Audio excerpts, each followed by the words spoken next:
എല്ലാവർക്കും ഒരു ഹായ്. ഇപ്പോൾ ഇന്നാണ് പോകുന്നത് സൊലന്റ് 2 എന്ന ആനിമ സീരീസിൻ്റെ എപ്പിസോഡ് 45. ഓക്കെ, അപ്പോൾ എപ്പിസോഡിൻ്റെ ആദ്യം തന്നെ മിൻറ്റി ഹാള് അറ്റാക്ക് നടന്നതിന് ശേഷം അവിടുത്തെ അവസ്ഥ അത് കണ്ടുവെക്കുകയാണ്. ജിങ്ങുമായും റോയൽ പ്രിൻസിനോട് എന്ത് പറയും എന്നറിയാതാണ്. കാരണം എന്തിനാണ് അറ്റാക്ക് ചെയ്തത് ആ സെഞ്ചുറി മില്യനും ബീസ്റ്റായസിന് ഗോഡസിന് അതവർക്ക് അറിയില്ല. അതിന് വേണ്ടിയാണ്. എന്നാൽ അത് ജിങ് റോയൽ പാലസിൽ നിന്ന് ഇൻഫോം ചെയ്തിട്ടില്ലായിരുന്നു. എന്ത് തന്നെയായാലും ജിങ് പോയപ്പോൾ അപ്പോഴാണ് യുഹാവ് പരിക്കുമായിട്ട് കൂട്ടത്തിൽ വരുന്നത്. മാ കണ്ട ഉടനെ അറസ്റ്റ് ചെയ്യാനായിട്ട് പറഞ്ഞു. അവനെ പിന്നെ ഇൻവെസ്റ്റിഗേഷൻ പോലെ അവൻ്റെ തലയിൽ ഒരു ലൈ ഡിറ്റക്ടർ അത് വെച്ചിട്ട് അവനോട് കള്ളം പറഞ്ഞാൽ അത് മനസ്സിലാക്കും എന്ന് പറഞ്ഞിട്ട് നീ അവിടെ എന്ത് ചെയ്യുമായിരുന്നു, സത്യം പറഞ്ഞേ പറ്റൂ. അതുകൊണ്ട് തന്നെ അവൻ സോൾ ഗൈഡിങ് ടൂൾ ഉണ്ടാക്കി ചെക്ക് ചെയ്യാൻ പോവുകയായിരുന്നു. അവൻ്റെ സ്കില്ല് പോയി അപ്പോഴാണ് ആ ബോംബിൻ്റെ കാര്യം അറിഞ്ഞത്. അത് പറയുകയും ചെയ്തത് അത് ശരിയായതുകൊണ്ട് ഇനി ലൈറ്റ് ഗ്രീൻ അതിനിടയ്ക്ക് ടെൻഷൻ അടിക്കുന്ന രീതിയിൽ റെഡ് ഗ്രീൻ മാറി മാറി വന്നിരുന്നു. സത്യമാണെന്ന് മനസ്സിലാക്കിയിട്ട് അവർക്കും വേറെ വഴിയില്ല. ഇനി സത്യം പറയാൻ കഴിയാത്തായിരുന്നെങ്കിൽ പെട്ടുപോയനെ എന്ന് മനസ്സിൽ അവനെ ചെക്ക് ചെയ്യുന്നു ഓരോ സാധനങ്ങൾ. അതിൽ ആ സ്റ്റോറേജ് ക്രിസ്റ്റല് അത് അവിടെ ഇല്ല. അതെവിടെ പോയി? കാരണം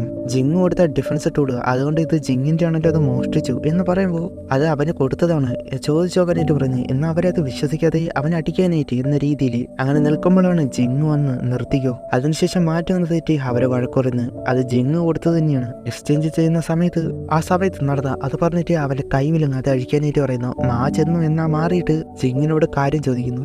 എക്സ്ചേഞ്ച് സ്റ്റുഡൻസിന് ഇങ്ങോട്ട് വെച്ചത് ഇതുപോലെ ഓരോ പ്രശ്നം നമ്മുടെ മുകളിൽ അടിച്ചേൽപ്പിക്കാനാണ്. അതിന് ജിങ് വന്നിട്ട് സോറി പറയുന്നു. ഇത് മിസ്റ്റേക്കാണ്. അവനോട് എക്സ്ചേഞ്ച് സ്റ്റുഡൻസ് ഇവിടെ ഉള്ളവരുമായിട്ട് ഒരു കോമ്പറ്റീഷൻ വെക്കാൻ പോകുന്നു. നീ ജയിക്കും തോറും ഓരോ റയർ മെറ്റൽസ് ആ സ്റ്റോൺസ് കിട്ടും. ജിങ്ങിന്റെ പ്ലാൻ ഇതിലൂടെ മിണ്ടിക്കാളിൽ നടന്നത് ഈ കോമ്പറ്റീഷൻ അതുവഴി ശ്രദ്ധ മാറ്റാൻ യുഹാവന്റെ യഥാർത്ഥ ശ്രദ്ധ അറിയാനും. യുഹാവയ്ക്കാകട്ടെ ഇതിലൂടെ കിട്ടുന്ന റയർ മെറ്റൽസ് അത് ഡൗഡോവിന് ഉപകാരമാകും. പുതിയ വെപ്പൺസ് കണ്ടുപിടിക്കുക. അതുകൊണ്ട് തന്നെ സമ്മതിക്കുന്നുണ്ട്. അത് കഴിഞ്ഞ് രാത്രി എങ്ങോട്ടോ ഒളിച്ചു പോകുന്നത് പോലെ കൈറ്റൂൻ്റെ അടുത്തേക്കാണ് വന്നത്. എങ്ങനെയുണ്ട് പ്ലാൻ എന്ന് ചോദിക്കുമ്പോഴാണ് അങ്ങനെ ആ സ്റ്റോറേജ് മെറ്റൽസ് അത് കൊടുക്കുന്നു. പുറത്തേക്ക് വന്ന ടൈമിൽ കൈറ്റോ ഡ്രസ്സന്മാർ വന്നിരുന്നു. അങ്ങനെ കൊടുത്തു. ജിങ്ങിന്റെ മായിന്റെ കണ്ണിൽ പെടാതെ തന്നെ. അതുകൊണ്ടാണ് മുൻപ് കാണാതിരുന്നത്. ജിങ്ങിന് ഇപ്പോഴത്തെ ജനറേഷൻസ് അത് പൊക്കിക്കൊണ്ട് നടക്കുന്നു. ഈ ഡിവൈസ് വർക്കായിരുന്നെങ്കിൽ നമ്മൾ പ്രതീക്ഷയ്ക്ക് അപ്പുറമായത് നടന്നതിന് ആ വലിയ വാറ് അതുണ്ടായിരുന്നതിന് നമ്മുടെ കൈ കിട്ടി. ഇത് സീക്രട്ട് ആയിട്ട് തന്നെ മുന്നോട്ട് കൊണ്ടുപോകാനായിട്ട് പറയുവാണ്. നാളെ കോമ്പറ്റീഷനാണ്. ഇതിലൂടെ ഇമേജ് ഉണ്ടാക്കാൻ കഴിയും. ഷ്രെക്കും ടാങ്ക് സെറ്റിന്റെയും നല്ലൊരു പ്ലാൻ തന്നെയാണ് എന്ന് പറഞ്ഞു പോകുന്നു. അത് കഴിഞ്ഞ് പിറ്റേന്ന് കോമ്പറ്റീഷനായിട്ട് വന്നു.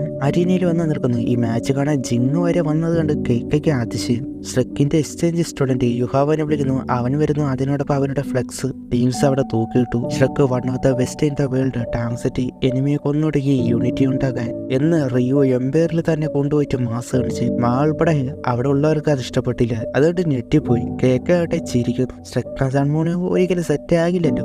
ആരുടെ എവിടെയാണ് എന്നത് നോക്കണം. യുഹാവ മനസ്സിൽ ഇതിലൂടെ ഒരുപാട് പേർക്ക് മനസ്സിലാകും ഇവൻ എന്തായി കാണിക്കുന്നത് എന്ന രീതിയിൽ വെയ്സ് ചെയ്യും. ആദ്യ മാച്ച് അതിനായിട്ട് ഓപ്പോസിറ്റ് ആയിട്ട് വരുന്നത് ലെവൽ 5 ഓൾമോസ്റ്റ് ആയ ഷുവാൻ എന്ന ഒരുത്തം വന്ന് അവൻ ഷ്രെക്ക് ടാങ്ക് സെറ്റ് യുഹാവോ എന്ന് അവനും പറയുന്നു. രണ്ടുപേരും സെറ്റായി. ഷുവാൻ വെപ്പൺസ് ഒക്കെ എടുത്ത് സെറ്റാക്കുന്നു. മറ്റവൻ ഷാർപ്പായിട്ടുള്ള ആ കോസ്റ്റ്ലി ട്രീസും കൂടെ ചേർത്ത് വന്ന് ഒറ്റ വിട്ട് അവൻ അവിടെ വീണ്. നെക്സ്റ്റ് അത് കണ്ട് ഷോക്ക് ഒറ്റ സ്ട്രൈക്കിൽ കാര്യം തീർന്നു. പിന്നെ യുഹാവ് വരുന്നവരെ പെട്ടെന്ന് തന്നെ തോൽപ്പിച്ചു വിടുകയാണ്. അങ്ങനെ പോയി അവസാനം 17 മാച്ച് തോൽക്കാതെ തന്നെ അൺബീറ്റൻ റണ്ണായിട്ട് അൺബീറ്റൻ വിന്നായിട്ട് നിൽക്കുവാണ്. അവന്റെ സോൾ പവർ പോലും കുറെ ഇവൻ സ്ട്രോങ് തന്നെയാണ്. എങ്കിലും ആരെ കമ്പയർ ചെയ്ത് പറയുന്നുണ്ട് അവന്റെ സെയിം ലെവലുള്ളവർക്ക് പോലും അവന്റെ മുൻപിൽ ഒന്നുമില്ല. ഇത് കേട്ട് ജിങ് മായനോട് ഇതേ ഡയലോഗ് മുൻപ് നീ പറഞ്ഞു സോൾ ഗൈഡിങ് ടൂളാണ് ബെസ്റ്റ് എന്ന്. എന്നാൽ ഷ്രെക്കിന്റെ മുൻപിൽ തോറ്റു. അടഞ്ഞു പോയി. ഇതാണ് റിയൽ ഫ്രണ്ട്ഷിപ്പ് എക്സ്ചേഞ്ച് ആയിട്ട് കിട്ടിയത്. ഇനി മുതൽ സ്പെഷ്യൽ സോൾ മാസ്റ്റേഴ്സിനെ വിടാനായിട്ട് പറയുന്നു. പിന്നെ ഒരു വയലറ്റ് സ്മോക്ക് വെച്ചൊരു പെണ്ണ് വരുന്നുണ്ട്. അവളുടെ പേര് ഞാൻ നെക്സ്റ്റ് കോണ്ടിനെന്റ് ടൂർണമെന്റിൽ സെലക്ട് ചെയ്ത ഒരാളാണ്. ഇവൾ നീ തീർന്നു എന്ന് ഒരുത്തം പറയുന്നുണ്ട്. അവൾ പറയുന്നുണ്ടെങ്കിൽ level 6 time and space soul guardian system നീ ഒന്ന് കാണും. അത് കേട്ട് ഫാന്യു പണ്ടൊരിക്കലും പറഞ്ഞു കൊടുത്തിരുന്നു time and space soul guardian system soul mentor ആണ്. അതും ഒരു സ്പെഷ്യൽ ടൈപ്പ് സോൾ മാസ്റ്റേഴ്സ് ആണ്. അവർ സാധാരണ രീതിയിൽ പാർട്ടിസിപ്പേറ്റ് ചെയ്യാറില്ല. സോൾ ഗൈഡിങ് റിസർച്ച് ചെയ്യാനൊക്കെയാണ് പോകുന്നത്. ഇവരെ സോൾ ഗൈഡിങ് ഉപയോഗിക്കാൻ നല്ല രീതിയിൽ പഠിപ്പിക്കുന്നുണ്ട്. അതുകൊണ്ട് തന്നെ സോൾ ഗൈഡിങ്ങിനോടൊപ്പം കോമ്പാക്റ്റും വളരെ സ്ട്രോങ് ആയിരിക്കും. നെക്രോമൺസർ അപ്പോൾ അൺഡെഡ് മാജിക് അപ്പോഴേക്ക് ഫൈറ്റ് തുടങ്ങി. അത് കിട്ടി ഇത് നോർമൽ മാർഷൽ സോൾ ആണല്ലോ. പിന്നെ അങ്ങനെ അൺഡെഡ് മാജിക് ആകും. അവരുടെ മാർഷൽ സോളും നോർമൽ തന്നെയാണ്. എന്നാൽ അവരുടെ സോള് അത് സ്ട്രേഞ്ച് ആണ്. നെക്രോമൺസറിന്റെ കണ്ണിൽ നിന്ന് ഒരു സോള് എസ്കേപ്പ് ആകില്ല. അന്ന് മെസ്സഞ്ചർ ഓഫ് ഡെത്തിനെ മീറ്റ് ചെയ്തപ്പോൾ സംഭവിച്ച അതാണ് അൺഡെഡ് മാജിക്.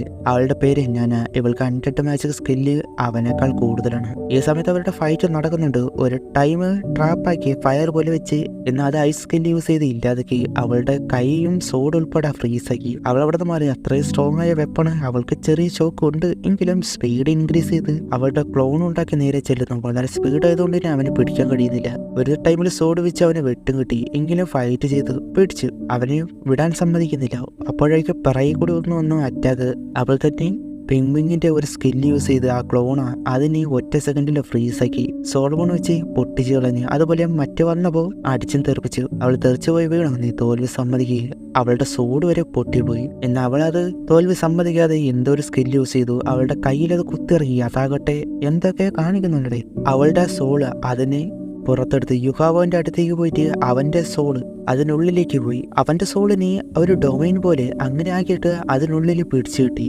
പുറത്ത് അവനെ അനങ്ങാൻ പറ്റാത്ത രീതിയിലായി. അവനെ കൊല്ലാൻ നോക്കുകയാണെന്ന് ചോദിക്കുമ്പോൾ അവൾക്ക് തോൽക്കാൻ കഴിയില്ല എന്ന് പറഞ്ഞ് അവളുടെ സോൾ ആ പവർ ഉപയോഗിച്ച് യുഹാവന്റെ സോളിനെ പിടിച്ച് കൺട്രോളിലാക്കി. അങ്ങനെ യുഹാവനെ കൊല്ലാനായിട്ട് വരുന്ന ജിങ്ങാകട്ടെ യുഹാവന്റെ യഥാർത്ഥ പവർ ഇപ്പോൾ കാണിക്കും എന്ന് വിചാരിക്കുന്നു. ബാക്കിയുള്ളവരായിട്ട് ടെൻഷൻ. എന്നാ ഇപ്പോഴാണ് നെക്രോമൺസ്റ്റർ തന്നെ വരുന്നത്. നിന്റെ പവർ ഓഫ് സോൾ ഉപയോഗിച്ച് മറ്റൊരു സോളിനെ പിടിച്ചു കെട്ടാൻ കഴിയും. എന്നാൽ ഇത് നിന്ന് പുറത്തു വരാൻ കഴിയില്ല എന്നാണ് എന്ന് പറഞ്ഞൊരു പവർ. അതോടെ അത് ബ്രേക്കായി. അതൊരു നെക്രോമൺസ്റ്ററിന്റെ മുമ്പിൽ ഇതൊക്കെ കാണിച്ച വല്ല കാര്യമുണ്ടോ? അവളുടെ സോളിനെ പിടിച്ചു. അതുപോലെ പുറത്ത് കൊല്ലാനായിട്ട് വന്ന ഞാൻ സ്റ്റണ്ണായി പോയി.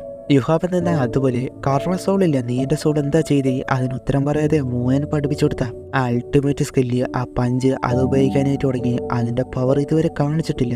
അതെടുത്ത് അവൾക്ക് നേരെ വന്ന് സൈഡിൽ കൂടെ വിട്ട് ബാക്കിൽ അപ്പുറത്തെ ബിൽഡിങ്ങും തകർത്തുകൊണ്ട് പോയി. അവർ എല്ലാവരും ഷോക്ക്. അവനവളോട് നിന്റെ സ്കില്ല് കൊള്ളാം എന്നാൽ ആരോടാണ് എന്നൊന്നും നീ മറന്നു. നിന്റെ സോള് അത് നാളത്തെ കോമ്പറ്റീഷൻ കഴിഞ്ഞ് തരാം എന്ന് പറഞ്ഞിട്ട് മാസമായിട്ട് പോയിണ്. അവൻ 18ാമത്തെ മാച്ചും ജയിച്ചു. അവർക്കത് ഉൾക്കൊള്ളാനൊന്നും കഴിഞ്ഞില്ല.